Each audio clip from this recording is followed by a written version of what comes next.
Virginia's Republican Governor Bob McDonnell tells me why he's standing up for Mitt Romney. Welcome. Hi, Piers. Good evening.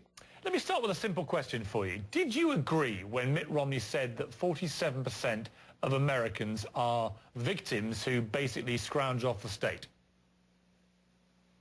Well, mathematically, the number was right. 46.4% of the people pay no federal income tax.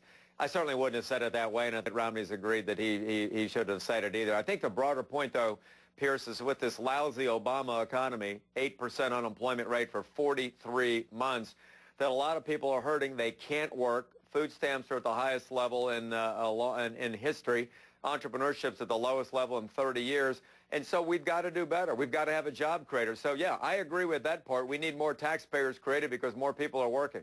Here's the problem you have, is that for the American people to throw out Barack Obama, they've got to believe that Mitt Romney understands their cares and concerns and can do something about it. It's very hard for them when all they see in the last 48 hours is a soundbite of him saying he doesn't care about nearly half of the population. His words, not mine. Well, it shouldn't have been said that way, and I think he said that. He's admitted that was a mistake. But I didn't read the full context that way, Piers. I read that he wants the economy to get better, to create more taxpayers, so more people will participate in funding government, so we can do something about this $16 trillion national debt.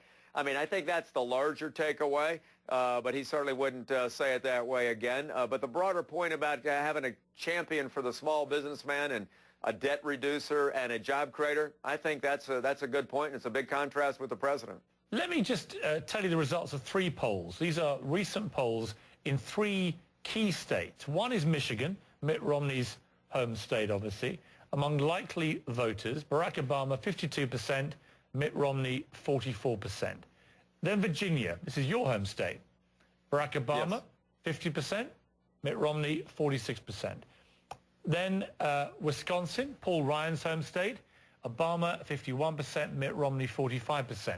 A clear pattern now emerging in those 3 states, have particular resonance to you and to Paul Ryan and Mitt Romney, of a lead and momentum in the favor of the president. What are you guys going to do about this? Well, Piers, I'd rather be ahead than behind right now. The fact is, 5 months ago, we were down by 8. It's now a margin of error. We still got work to do. I think the ground game is going to be critically important. We're doing a lot better than we did 4 years ago in Virginia. But I would say that what Mitt Romney has done well is being able to make out the case why Barack Obama shouldn't be reelected. That is 8% unemployment rate, 43 months, a crushing and unsustainable debt that this president's failed to lead on. But what he hadn't done, I think, as well as we need to do is to say, now, here's what I'm going to do. Here's the case for what a Mitt Romney will do to get you and the average American family, the middle class, on the road back to the American dream and to prosperity. I think that's going to be the closing argument the last 45 days, Piers. And I can tell you, the independent voters in Virginia, they just care about getting results. They don't care about party politics.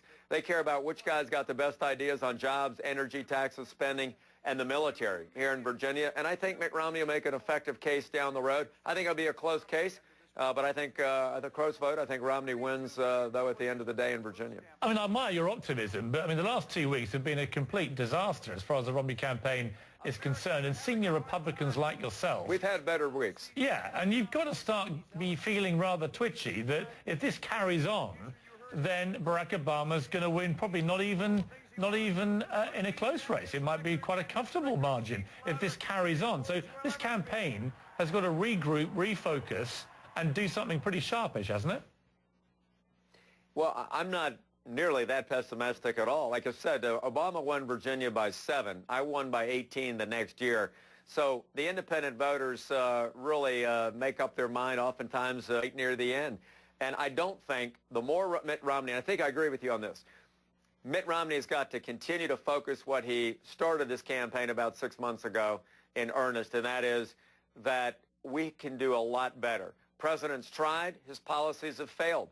You can't have 4 years of unemployment over 8% and a crushing debt and gas prices doubling and entrepreneurship at a low and all this high level of people on food stamps and call that a success for the middle class.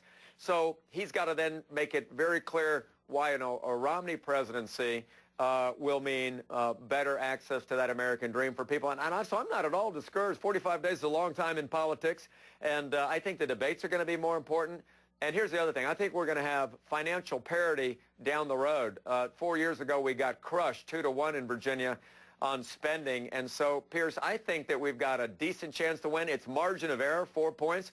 Things can change quickly, and I think the independent voters still really haven't made up their mind yet. Governor McDonnell, I admire your optimism, and you make some valid points. It is a long way to go yet, and Mitt Romney will certainly have the financial firepower if he can just stop committing gas. Anyway, for now, Governor, thank you very much. Okay, Piers, thanks a lot.